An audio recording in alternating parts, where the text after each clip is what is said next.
Am I wrong for refusing to stop cooking bacon in the kitchen due to my teenage daughter's vegan lifestyle? Okay, so I'm a father who loves his daughter to pieces, but I just can't see eye to eye with her and my wife on this.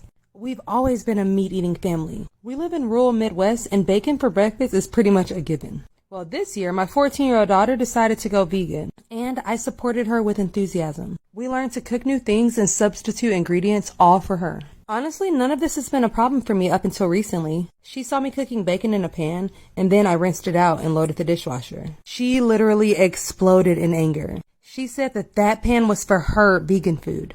At this point, I said, "Kiddo, this is a family pan. It's older than you. It's not your pan." Then she asked if I can just buy her own pan so that she can use it only for vegan food. So, me being supportive, I said sure. I even let her pick out the colored one she liked, only for her.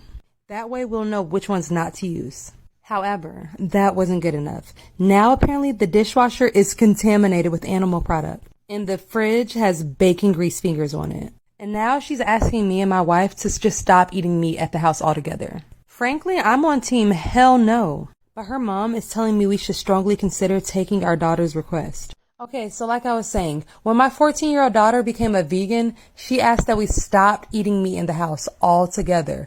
And I said hell no. Now my wife is saying that I need to reconsider my decision because she does not want our daughter feeling uncomfortable in her own home. She did bring up a good point that we do live really close to our parents, so we could always eat meat products there.